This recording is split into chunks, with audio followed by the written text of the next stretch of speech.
বন্ধুরা, তোমাদের মধ্যে অনেকেই রিকোয়েস্ট করছিলে এই নিপুণ ভারত মিশন থেকে কি কি প্রশ্ন তোমাদের ইন্টারভিউয়ে জিজ্ঞাসা করতে পারে সেই নিয়ে একটা ক্লাস দেওয়ার জন্য।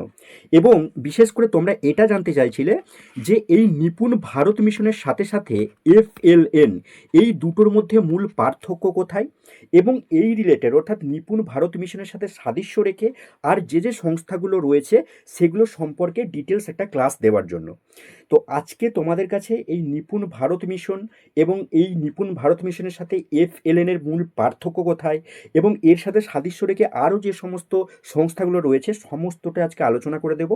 তোমরা প্রত্যেকে শুরু থেকে শেষ পর্যন্ত ক্লাসটি মনোযোগ দিয়ে দেখো।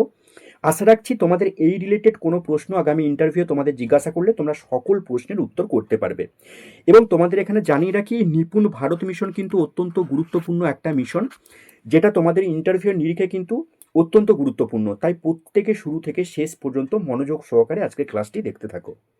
চলো, প্রথমেই আমরা দেখব যে নিপুণ ভারত মিশন আসলে কি, অর্থাৎ এর ভিত্তিটা কি, কেন এই মিশনটাকে চালু করা হলো।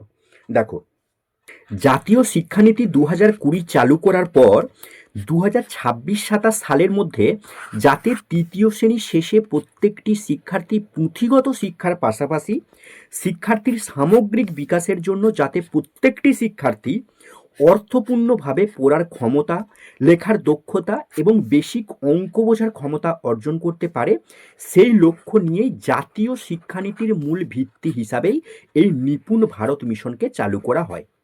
অর্থাৎ তোমরা জানো যে ন্যাশনাল এডুকেশন পলিসি 2020 যখন চালু হয়েছিল, সেই ন্যাশনাল এডুকেশন পলিসি 2020 চালু হওয়ার পরে 2021 সাল নাগাদ গিয়ে সরকার মনে করলো যে তৃতীয় শ্রেণীর পর একটা শিক্ষার্থী যাতে অর্থপূর্ণভাবে পড়তে পারে, অর্থাৎ পড়ার ক্ষমতাটা তাদের মধ্যে যাতে তৈরি হয়, লেখার দক্ষতা যাতে তাদের মধ্যে তৈরি হয়, এবং বেসিক অঙ্ক অর্থাৎ যোগ বিয়োগ গুণ ভাগ এই যে ব্যাপারগুলো অর্থাৎ বেসিক যে গণিতের বিষয়গুলো সেগুলো যাতে শিক্ষার্থীরা খুব সহজে অভ্যস্ত হতে পারে বা অর্জন করতে পারে, সেই দক্ষতাটাকে গড়ে তোলার জন্যই ভারত সরকার এই নিপুণ ভারত মিশনটাকে চালু করে। মনে রাখবে, এই নিপুণ ভারত মিশন কিন্তু ন্যাশনাল এডুকেশন পলিসি 2020-ই কিন্তু একটা ভিত্তি। এটা আমার মনে রাখতে হবে, এটা কিন্তু আমার মেন পয়েন্ট। ঠিক আছে, দেখো সূচনা, অর্থাৎ যদি দেখি যে নিপুণ ভারত মিশন কত সালে চালু হয়, তাহলে দেখতে পাচ্ছি যে 5ই জুলাই 2021 সালে, অর্থাৎ ন্যাশনাল এডুকেশন পলিসি 2020 চালু হয়েছে। তারপরে 2021 সালে গিয়ে ভারত সরকার মনে করলো এটার প্রয়োজন আছে, তাই 2021 সালে 5ই জুলাই এটার সূচনা করা হয়। ভিত্তি, এটি মূলত ন্যাশনাল এডুকেশন পলিসি 2020-এর ওপর ভিত্তি করে তৈরি করা হয়েছে, যাতে প্রত্যেকটা শিক্ষার্থীর মধ্যে অর্থাৎ তৃতীয় শ্রেণীর পর প্রত্যেকটা শিক্ষার্থীর মধ্যে পড়ার লেখার এবং প্রাথমিক যে অঙ্ক বা গণিতের প্রাথমিক দক্ষতা অর্জনের ওপর কিন্তু এটা জোর দেয়। সম্পূর্ণ নাম অর্থাৎ নিপুণের পুরো নাম রয়েছে, এটা তোমাদের মনে রাখতে হবে, অত্যন্ত গুরুত্বপূর্ণ একটা জায়গা। মনে রাখবে, N for national, I for initiative, for এখানেতে P ফর আমার proficiency in reading with understanding and numeracy. এটা হচ্ছে আমার নিপুণের পুরো নাম। বাস্তবায়নকারী সংস্থা, অর্থাৎ এই নিপুণটা কোন সংস্থা বাস্তবায়ন করেছে। দেখো, অনেকে বলবে যে ন্যাশনাল এডুকেশন পলিসি বাস্তবায়ন করেছে, আরে না, বাস্তবায়নকারী সংস্থা আলাদা। দেখো, কোনো কিছু একটা জিনিস যখন একটা মিশন চালু হচ্ছে সেটা তো কোনো একটা সংস্থা বাস্তবায়ন করে। ন্যাশনাল এডুকেশন পলিসি ওটা একটা পলিসি, ওটা তো কোনো সংস্থা নয়। তাহলে যে সংস্থাটা বাস্তবায়ন করেছে সেটা হলো কেন্দ্রীয় শিক্ষা মন্ত্রকের অধীনস্থ স্কুল শিক্ষা ও সাক্ষরতা বিভাগ, অর্থাৎ department of school education and literacy. এটা কিন্তু সেন্ট্রালের, ঠিক আছে, এটা সেন্ট্রালের একটা প্রজেক্ট। তাই সেন্ট্রাল অর্থাৎ কেন্দ্রীয় শিক্ষা মন্ত্রকের অধীনস্থ স্কুল শিক্ষা এবং সাক্ষরতা বিভাগ এটা কিন্তু বাস্তবায়ন করে। এবার দেখো, এই জায়গাটা, এই দুটোর মধ্যে পার্থক্য আছে, আমি তোমাদের পার্থক্যটা বলি। দেখো, বাস্তবায়ন অর্থাৎ এটি সমগ্র শিক্ষা অভিযানের অধীনে বাস্তবায়িত হচ্ছে এবং জাতীয়, রাজ্য, জেলা, ব্লক এবং স্কুল স্তরে কাজ করছে। দেখো, বাস্তবায়নকারী সংস্থা অর্থাৎ শিক্ষা মন্ত্রকের অধীনস্থ স্কুল শিক্ষা এবং সাক্ষরতা বিভাগ এটা চালু করলো, কিন্তু বাস্তবায়নটা কিভাবে হবে, অর্থাৎ প্রত্যেকটা স্কুলে স্কুলে এই জিনিসটা কিভাবে পৌঁছে যাবে। দেখো, সমগ্র শিক্ষা, বর্তমানে তোমরা জানো যে সর্বশিক্ষা অভিযানের নাম পরিবর্তন করে কি রাখা হয়েছে, সমগ্র শিক্ষা, অর্থাৎ এটা সমগ্র শিক্ষা অভিযানের অধীনেই কিন্তু কাজ করবে। তারপরেই আমাদের যেহেতু সর্বশিক্ষা অভিযানের মধ্যে কাজ করছে, তাই শিক্ষা প্রত্যেকের অধিকার, আর সেটার মধ্য দিয়েই কিন্তু এটাকে বাস্তবায়িত করা হচ্ছে। দুটো কিন্তু ডিফারেন্স রয়েছে। এটা বাস্তবায়নকারী সংস্থা আর এটা হচ্ছে কিভাবে বাস্তবায়ন করা হচ্ছে। মনে রাখবে লক্ষ্যর উদ্দেশ্য, অর্থাৎ লক্ষ্যর উদ্দেশ্য যদি আমি বলি তাহলে মূল যে লক্ষ্য বা উদ্দেশ্য সেটার মধ্যে পড়ছে আমার 3 থেকে 9 বছর, অর্থাৎ বলতে পারো প্রাথমিক থেকে তৃতীয় শ্রেণী পর্যন্ত শিক্ষার্থীদের ভাষা পড়তে বা ভাষা বুঝতে পারা, সাধারণ অঙ্ক যেমন যোগ বিয়োগ গুণ ভাগ এগুলো যাতে তারা করতে পারে সেগুলো নিশ্চিত করা। অর্থাৎ এই মিশনের মূল লক্ষ্য হলো, দেখো এখানে সালটা অত্যন্ত গুরুত্বপূর্ণ, মনে রাখবে প্রত্যেকটা মিশনের একটা করে লক্ষ্য নেওয়া হয়। যেমন এই রিসেন্টলি তোমাদের বললাম কেন্দ্রীয় বাজেট পেশ হয়েছে, সেটার কিন্তু লক্ষ্য 2040 সাল। প্রত্যেকটা প্রজেক্ট কিন্তু একটা নির্দিষ্ট সময় নিয়েই কিন্তু কাজ করে, অর্থাৎ যত দূর, অর্থাৎ একটা লক্ষ্য রেখে যে কত সাল অবধি আমার এই প্রজেক্টটা বা এই কাজটা আমি করব, সেটার কিন্তু একটা লক্ষ্য রেখেই কিন্তু প্রত্যেকটা প্রজেক্টকে বাস্তবায়ন করা হয়। ঠিক তেমনই এই যে তোমাদের নিপুণ ভারত মিশন, এটা 2026-27 সালের মধ্যে দেশের প্রত্যেকটি শিশু যাতে তৃতীয় শ্রেণীর শেষ করার আগেই মৌলিক সাক্ষরতা এবং সংখ্যা জ্ঞান, যেটাকে আমরা ইংরেজিতে কি বলি, FLN, পুরো নাম হচ্ছে ফাউন্ডেশনাল লিটারেসি অ্যান্ড নিউমেরেসি, এটা যাতে অর্জন করতে পারে তার জন্যই কিন্তু আমাদের এটাকে চালু করা।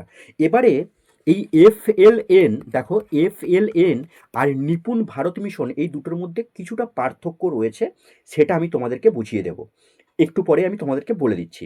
বোঝা গেছে? তাহলে আমার মূল লক্ষ্য হচ্ছে 2026-27 মধ্যে।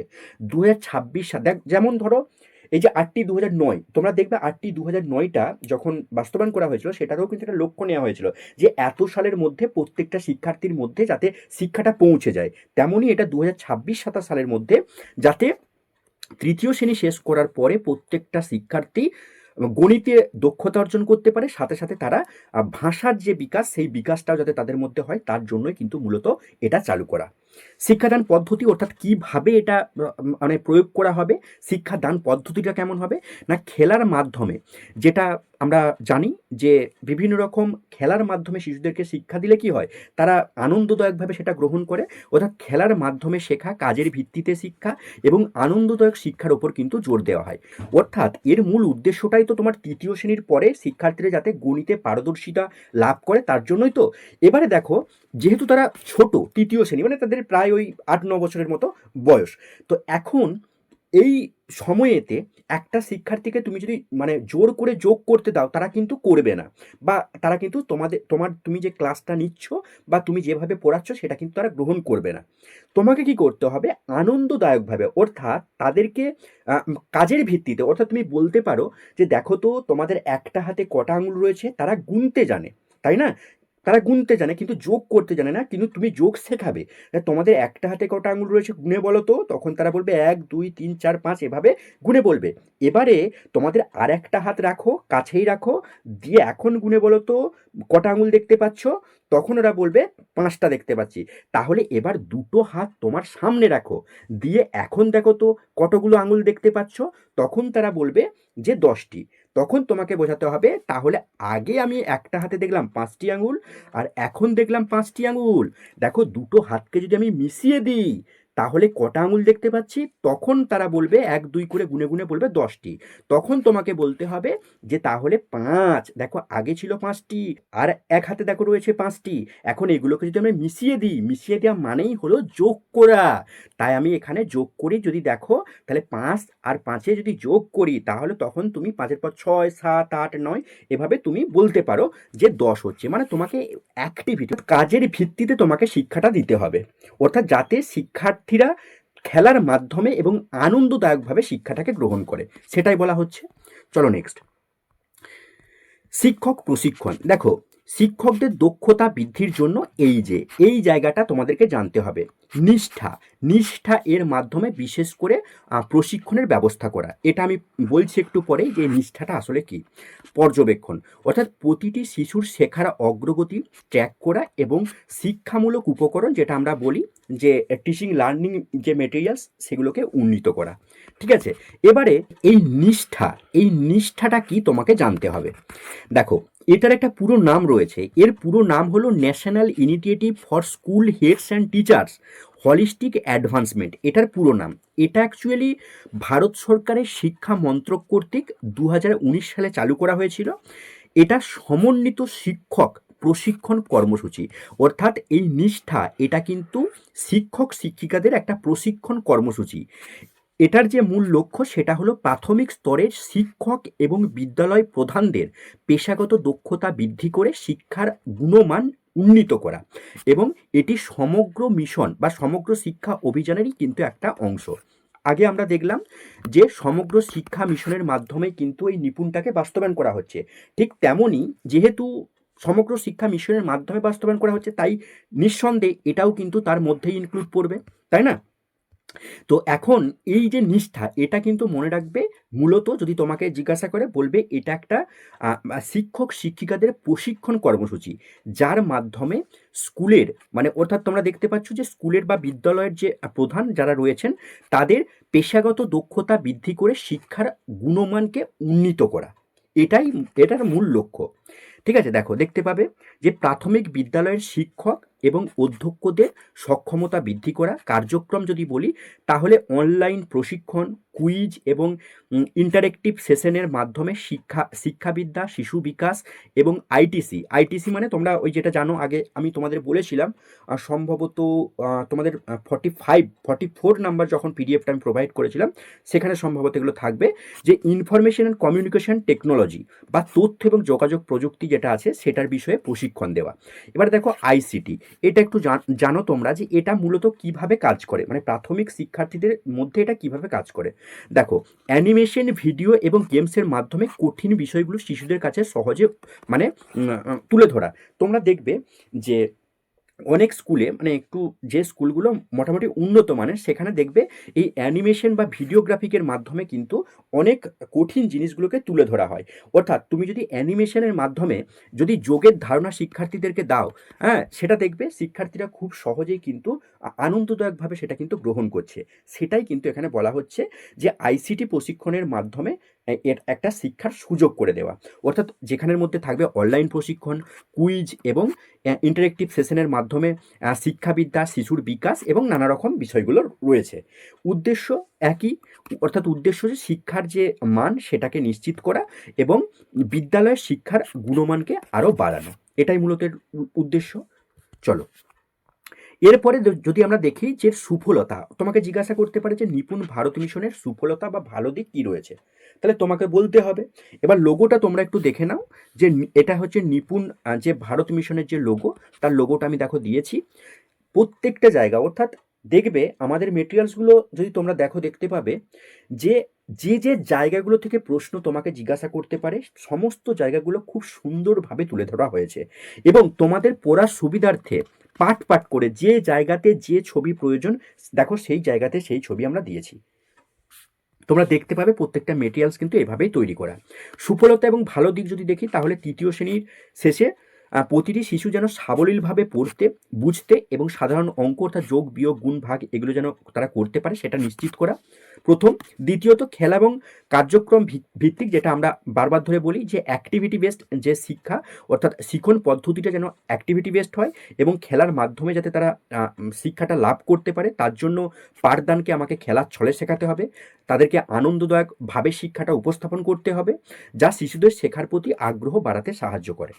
প্রাথমিক দেখো, প্রাক প্রাথমিক থেকে তৃতীয় শ্রেণী পর্যন্ত শিশুদের ধরে রাখা এবং শেখার ঘাটতি দূর করা, শিক্ষকদের আধুনিক শিক্ষণ পদ্ধতি এবং টিএলএম বা শিক্ষণ সহায়ক সামগ্রী ব্যবহারে দক্ষ করে তোলা।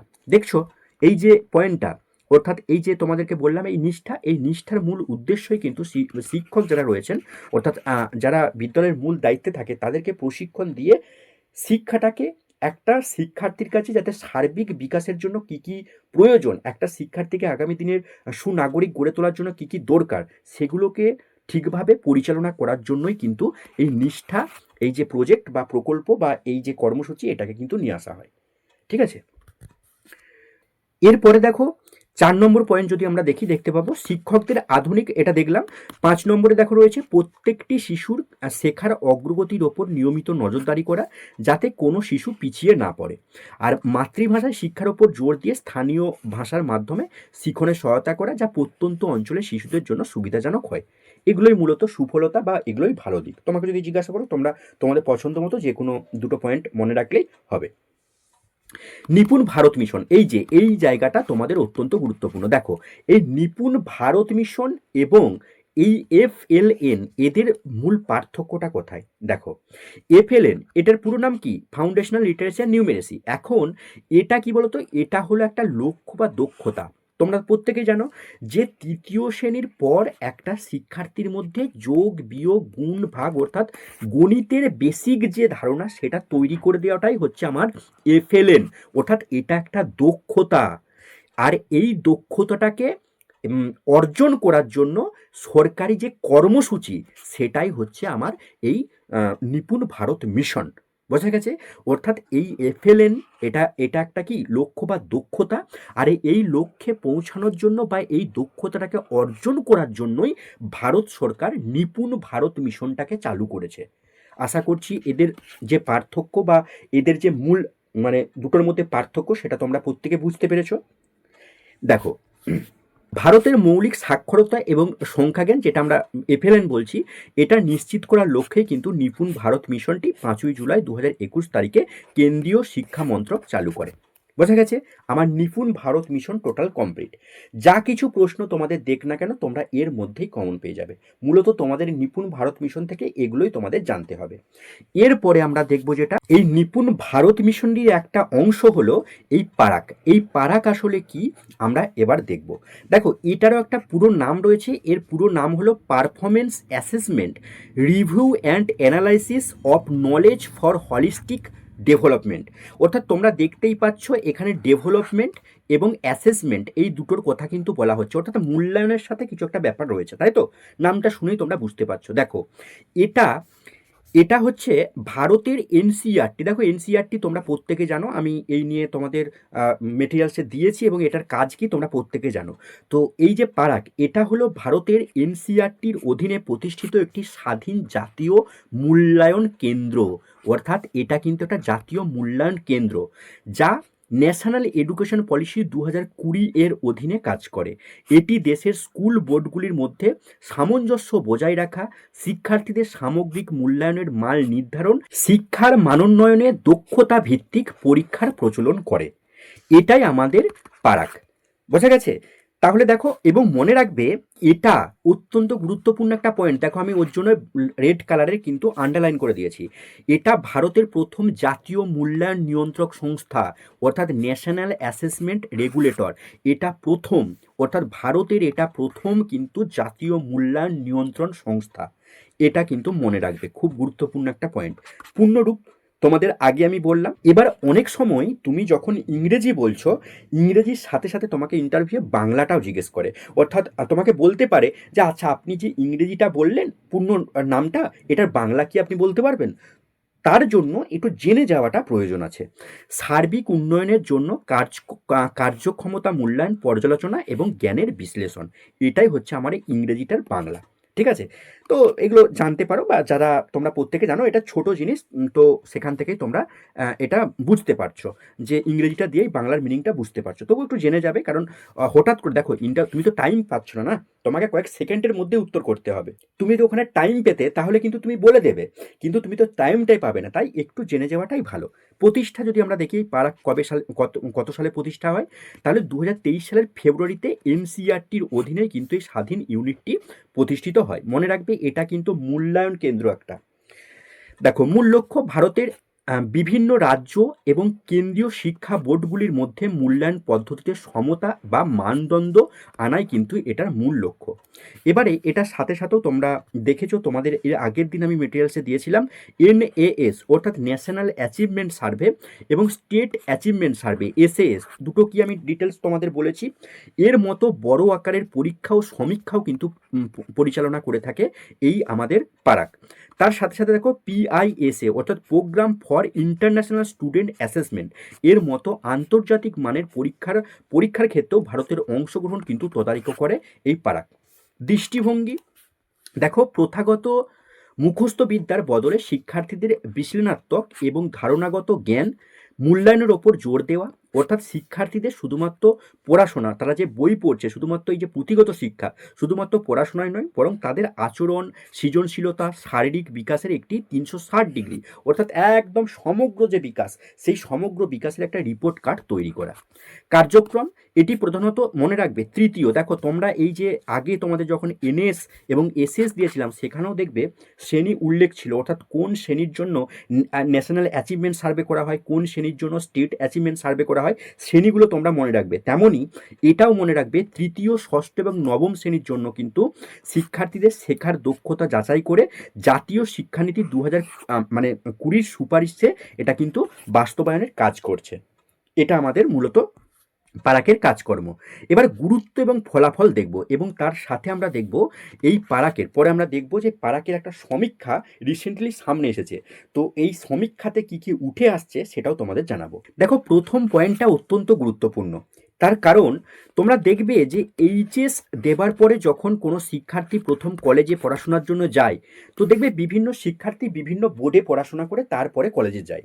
এখন এই যে বিভিন্ন বোর্ডে বিভিন্ন শিক্ষার্থী পড়াশোনা করছে, তার ফলে কি হবে, বোর্ড ভিত্তিক বিভিন্ন গ্রেড বা নাম্বার প্রদান করা হয়। দেখা গেল যে দুটো শিক্ষার্থীর কোয়ালিটি হয়তো সেমই বা একই, কিন্তু দেখা গেল যে একটা বাংলা মাধ্যম বোর্ডে পড়েছে সে তুলনামূলক কম নাম্বার পেল, বা যে ইংরেজি মাধ্যম বোর্ডে পড়েছে সে একটু বেশি নাম্বার পেল। তো এগুলো আমরা দেখেছি, যাতে এই যে বিভিন্ন বোর্ডের যে নাম্বারের যে বৈষম্য থাকে, বা বিভিন্ন বোর্ডের ক্ষেত্রে যে গ্রেডের ব্যাপারটা থাকে, সেই বৈষম্যটা যাতে না থাকে, সেই বৈষম্যটাকে যাতে কমানো যায়, সেটাই কিন্তু এটার মূল লক্ষ্য। তোমরা সেটা দেখলে যে প্রত্যেকটার মধ্যে সমতা নিয়ে আসা, অর্থাৎ বিভিন্ন বোর্ডের মাধ্যমে, সেটা রাজ্যের বোর্ড হতে পারে, সেটা কেন্দ্রের বোর্ড হতে পারে, তাদের মধ্যে সমতা নিয়ে আসাটাই এটার প্রধান কাজ। তাই কলেজে ভর্তির সময় বিভিন্ন বোর্ডের শিক্ষার্থীদের মধ্যে যে নাম্বারের বৈষম্য থাকে তা কমাতে সাহায্য করে, অর্থাৎ এটা তোমরা বুঝতে পারলে। দ্বিতীয়ত, 21 শতকের প্রয়োজনীয় দক্ষতার সাথে স্কুল শিক্ষাকে সামঞ্জস্যপূর্ণ করবে। তৃতীয়ত যদি দেখি যে এটি শিক্ষার্থীদের কেবল একাডেমিক নম্বর নয়, বরং তাদের দক্ষতা, সামাজিক, মানসিক, এই যে ব্যাপারটা যেটা তোমাদের আগে বললাম সেটা, এটি শিক্ষার্থীদের মুখস্থ করা বা অভ্যাসের পাশাপাশি দক্ষতা ভিত্তিক এবং ধারণামূলক শিক্ষা গঠনে সাহায্য করবে। শিক্ষার্থীদের দক্ষতা ভিত্তিক পাঠদান গ্রহণে উৎসাহিত করবে। ধারাবাহিক মূল্যায়নের মাধ্যমে পরীক্ষার যে ভীতি, অর্থাৎ প্রতিনিয়ত যদি মূল্যায়নটা করা হয়, তাহলে পরীক্ষার যে ভীতি এবং মানসিক উদ্বেগ সেটা কিন্তু কমাতে সাহায্য করবে। আর যেহেতু দেখো এটা একটা রিপোর্ট কার্ড, তোমরা দেখতে পেলে যে এটা একটা মূল্যায়ন কেন্দ্র, তাই তো, তাই এখান থেকে কি করা হয়, একটা শিক্ষার্থীর পারফরমেন্স যাচাই করা হয়। তাই রিপোর্ট কার্ড, তারা রিপোর্ট কার্ড প্রদান করবে। তো রিপোর্ট কার্ডের মাধ্যমে অভিভাবকরা তাদের সন্তানদের দুর্বল এবং শক্তির যে জায়গাগুলো সেগুলো চিহ্নিত করতে পারবে, এবং সেগুলির ক্ষেত্রে মানে কোনগুলো কিনটা উন্নতি করা যাবে, সেই উন্নতির ক্ষেত্রগুলো কিন্তু তারা সুস্পষ্টভাবে বুঝতে পারবে। এগুলোই মূলত মানে ভালো দিক, বা এর যে সুফলতা যদি বলি, বা গুরুত্ব যদি বলি, বা ফলাফল যদি বলি, সেগুলোই কিন্তু আমার এগুলো। অর্থাৎ এগুলোর মধ্যে তোমরা যে কোনো 3-4টা পয়েন্ট মনে রাখবে, তাহলেই হবে। এরপরে আমরা দেখব যে রিসেন্টলি, অর্থাৎ 2024-25 সালে এই পারাক রাষ্ট্রীয় সমীক্ষা একটা করা হয়েছিল, যেখানে 21 লক্ষ, তোমরা মনে রাখবে 781টি জেলার প্রায় 74,000-এরও বেশি স্কুলে 21 লক্ষ শিক্ষার্থীরা কিন্তু এখানে অংশ নিয়েছিল, অর্থাৎ এই সমীক্ষাতে তারা অংশ নিয়েছিল। আর এটা এনসিইআরটির অধীনে পরিচালিত, তোমরা প্রত্যেকে দেখতে পেলে যে এনসিইআরটির অধীনে পরিচালিত হয়, তাই সমীক্ষাটাও কিন্তু এনসিইআরটির অধীনেই কিন্তু পরিচালিত হয়েছিল। ভারতের স্কুল শিক্ষা ব্যবস্থার বর্তমান অবস্থা এবং শিক্ষার্থীদের শিখন ঘাটতি সম্পর্কে গুরুত্বপূর্ণ তথ্য এই সমীক্ষার মাধ্যমে তুলে ধরা হয়েছে। এবং এই যে সমীক্ষাটি করা হয়েছে, মনে রাখবে এই সমীক্ষাটি মূলত তৃতীয় শ্রেণী, ষষ্ঠ শ্রেণী, নবম শ্রেণী, এই 3টি শ্রেণীর ওপর শিক্ষার্থীদের করা হয়েছে, এবং 21 লক্ষেরও বেশি কিন্তু শিক্ষার্থীর মধ্যে এই সমীক্ষাটি করা হয়েছে। এবং এই সমীক্ষাতে কী কী রিপোর্ট উঠে এসেছে সেগুলো আমি তোমাদের কাছে জানাবো। দেখো তৃতীয়, ষষ্ঠ, নবম, কারণ আমরা দেখলাম যে পারাক এটার কাজই মূলত তৃতীয়, ষষ্ঠ, নবম শ্রেণীর শিক্ষার্থীদের মূল্যায়নকে যাচাই করা, তাই তো। দেখো এরপরে দেখো আমরা দেখব এই যে সমীক্ষা, এই সমীক্ষার প্রধান ফলাফল এবং পরিসংখ্যান কি উঠে এসেছে সেগুলো আমরা দেখব। দেখো এগুলো প্রত্যেককে জানতে হবে, শুধু ইন্টারভিউয়ের জন্য জানবে এমনটা নয়, তুমি যে কোনো শিক্ষক শিক্ষিকা, দেখো তুমি আগামী দিনে শিক্ষক শিক্ষিকা হবে, এবং যে টিউশন পড়ায় সেও কিন্তু শিক্ষক শিক্ষিকা। তো প্রত্যেক শিক্ষক শিক্ষিকাকে এগুলোকে জানা প্রয়োজন, তবেই তুমি একটা শিক্ষার্থীকে ঠিকভাবে চালনা করতে পারবে। ঠিক আছে। আর ইন্টারভিউয়ের জন্য তো এগুলো অত্যন্ত গুরুত্বপূর্ণ, প্রত্যেককেই জানতে হবে। দেখো, গণিতে দুর্বলতা অর্থাৎ উঁচু ক্লাসে ওঠার সাথে সাথে গণিতের পারফরমেন্স কিন্তু হ্রাস পেয়েছে। অর্থাৎ এই যে 21 লক্ষ শিক্ষার্থীর মধ্যে যে সমীক্ষাটা করা হয়েছে, তার যে রেজাল্ট, দেখো রেজাল্টগুলো তোমরা দেখতে পাবে কি কি হয়েছে। দেখো, গণিতে দুর্বলতা দেখতে পাচ্ছি যে উঁচু ক্লাস, যত শিক্ষার্থী উঁচু ক্লাসে গেছে তাদের কিন্তু গণিতে পারফরমেন্স কিন্তু কমে গেছে। নবম শ্রেণীর শিক্ষার্থীদের গড় নম্বর কমে 37%-এ দাঁড়িয়েছে। বুঝতে পারছো? তার মানে প্রত্যেকটা শিক্ষকের প্রয়োজন যাতে শিক্ষার্থীরা সঠিকভাবে গণিতটাকে, মানে গণিতের দক্ষতা অর্জন করতে পারে। তার জন্য শিক্ষকের বা শিক্ষিকার, প্রত্যেকটা শিক্ষক শিক্ষিকার প্রয়োজন শিক্ষার্থীদের গণিতে পারদর্শিতা করে তোলার জন্য প্রয়োজনীয় পদক্ষেপ গ্রহণ করা। দ্বিতীয়ত দেখো, প্রাথমিক স্তরে উন্নতি, অর্থাৎ প্রাথমিক স্তরে দেখো এই ভাষাগত দিকটাতে আমরা যদি দেখি, দেখতে পাবো যে তৃতীয় শ্রেণীর শিক্ষার্থীদের ভাষাতে 64%, গণিতে 60% দক্ষতা, অর্থাৎ 2021-এর তুলনায় কিন্তু এটা কিছুটা উন্নত হয়েছে। এটা মনে করা হচ্ছে, দেখো নিপুণ ভারত মিশনের প্রভাব বলেই কিন্তু এটা মনে হচ্ছে। কারণ তোমাদেরকে আগে কি বললাম, নিপুণ ভারত মিশনটা কিসের লেগে চালু করা হয়েছে? ভাষার, শিক্ষার্থীদের মধ্যে ভাষার দক্ষতা গড়ে তোলার জন্য, গণিতের বেসিক ধারণা গড়ে তোলার জন্য। দেখো তার রেজাল্ট কিন্তু দেখো আমরা পেয়ে যাচ্ছি। 2021 সালের তুলনায় কিন্তু 2024-25-এর যে সমীক্ষা, সেখানে দেখতে পাচ্ছি যে ভাষা এবং গণিতে প্রাথমিক স্তরে এটা কিন্তু। আর আগেরটা দেখো, যত ক্লাস উঁচুতে যাচ্ছে তত কিন্তু গণিতের ওপর পারফরমেন্স হ্রাস পাচ্ছে। আর প্রাথমিক স্তরেতে আমরা দেখতে পাচ্ছি যে ভাষা এবং গণিতে মোটামুটি 2021-এর তুলনায় ভালো কিন্তু ফল পাওয়া যাচ্ছে। তৃতীয়ত দেখো, বাস্তব প্রয়োগের সমস্যা। ষষ্ঠ শ্রেণীর 71% শিক্ষার্থী প্রতিদিনের জীবনের ভগ্নাংশ, যেটাকে আমরা ফ্র্যাকশন বলি, সেটা তুলনা এবং ব্যবহার করতে সমস্যায় পড়ছে। নবম শ্রেণীর মাত্র 29% শিক্ষার্থী, অর্থাৎ শতকরা যদি বলি 100 জন শিক্ষার্থীর মধ্যে মাত্র 29 জন সঠিকভাবে শতকরা হিসেব করতে সক্ষম হচ্ছে।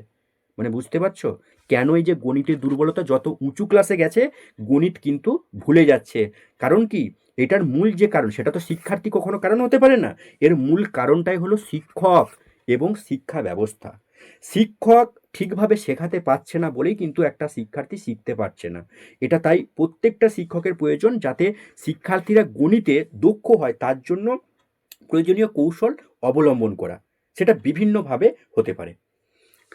দেখো, পরে যদি দেখি 4 নম্বর পয়েন্টে, লিঙ্গ এবং অবস্থান ভিত্তিক পার্থক্য, অর্থাৎ ভাষা শিক্ষায় মেয়েরা ছেলেদের তুলনায় কিছুটা ভালো ফল করেছে। এটা স্বাভাবিক ব্যাপার, তাই না? একটা ছেলের থেকে একটা মেয়ে তো ভালো কথা বলতেই পারবে এবং তারা ভাষাটা ভালো বোঝে, তাই না? এটা তো স্বাভাবিক ব্যাপার। তো যাই হোক, ভাষা শিক্ষায় মেয়েরা ছেলেদের তুলনায় কিছুটা ভালো ফল করেছে এবং শহর এলাকায় যে স্কুলগুলো, সেগুলো গ্রামীণ এলাকার তুলনায় কিন্তু এগিয়ে রয়েছে। আর ভাষাগত দক্ষতায় মানে ছাত্রীদের যদি ফলাফল দেখি, তাহলে আমরা দেখলাম যে ছাত্রীরা কি ছাত্রদের তুলনায় এগিয়ে রয়েছে। অর্থাৎ যেখানে আমরা দেখতে পাচ্ছি যে ছাত্রী 65%, অর্থাৎ 100 জন ছাত্রীর মধ্যে 65 জন, 100 জন ছাত্রীর মধ্যে 65 জন ছাত্রী কিন্তু এই যে ভাষা শিক্ষাটা ঠিকঠাকভাবে শিখে ফেলেছে। এবং শতকরা, অর্থাৎ 100 জন ছাত্রের মধ্যে 63 জন ছাত্র কিন্তু এই ভাষাটা ঠিকঠাকভাবে শিখেছে। যদিও গণিতের ক্ষেত্রে যদি আমরা দেখি, সেখানে মেয়ে এবং ছেলে, অর্থাৎ ছাত্রছাত্রী কিন্তু উভয়েই সমান, অর্থাৎ প্রত্যেকে কিন্তু 50-50, অর্থাৎ যেটা আমরা বলি যে সমান। অর্থাৎ এও 50%, অর্থাৎ শতকরা 100 জনের মধ্যে 50 জন ছাত্র গণিতটা ঠিকঠাকভাবে করতে পারছে এবং 100 জন ছাত্রীর মধ্যেও কিন্তু 50 জন ছাত্রী গণিতটা ঠিকঠাকভাবে করতে পারছে। অর্থাৎ গণিতের ক্ষেত্রে ছাত্রছাত্রী উভয়েই কিন্তু সমপর্যায়ে রয়েছে। ভাষা শিক্ষার ক্ষেত্রে ছাত্রীরা কিন্তু ছাত্রদের তুলনায় এগিয়ে রয়েছে। ঠিক আছে, চলো নেক্সট। দেখো, মানসিক স্বাস্থ্য, এটা অত্যন্ত একটা উদ্বেগের কারণ। দেখো এখানে বলা হচ্ছে যে সমীক্ষায় 2.7 লক্ষ শিক্ষক এবং স্কুল প্রধানদের মতামত নেওয়া হয়েছে, যেখানে কিশোর শিক্ষার্থীদের মানসিক চাপ এবং বিশেষ চাহিদা সম্পন্ন শিশুদের, যেটা তোমরা জানো CWSN, অর্থাৎ চিলড্রেন্স উইথ স্পেশাল নিড দের জন্য পর্যাপ্ত পরিকাঠামোর অভাব, এর কথা উঠে এসেছে, যা অত্যন্ত উদ্বেগের কারণ। তাহলে এর জন্য দায়ী কে? এর জন্য দায়ী জনগণ এবং সরকার, দুজনেই কিন্তু দায়ী। যে সরকার কাজ করবে না তাকে কি করো? পাল্টে দাও, তবেই সেটা কাজ হবে।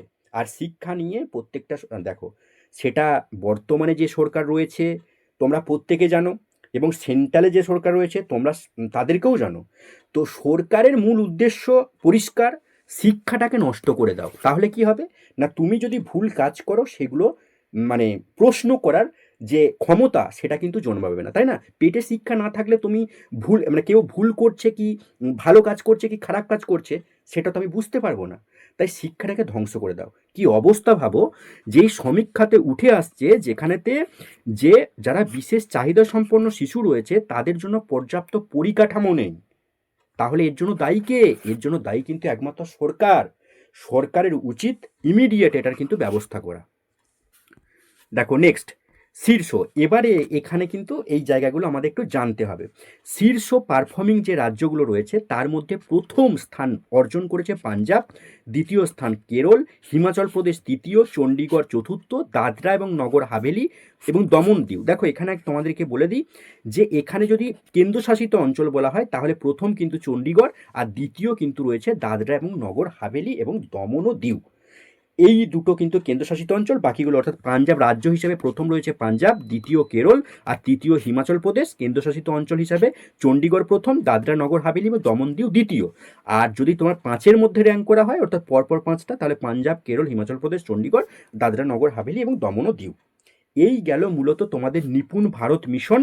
এবং নিপুণ ভারত মিশনের সাথে সাদৃশ্য রেখে যে যে জিনিসগুলো তোমাদের ইন্টারভিউ জিজ্ঞাসা করতে পারে সেগুলো তোমাদের আমি আলোচনা করে দিলাম। আশা রাখছি এই রিলেটেড তোমাদের যাই প্রশ্ন করুক তোমরা কিন্তু এর মধ্য থেকেই পেয়ে যাবে। এর বাইরে আশা রাখছি ইন্টারভিউ কোনো প্রশ্ন তোমাদের জিজ্ঞাসা করবে না এই নিপুণ ভারত রিলেটেড। ঠিক আছে?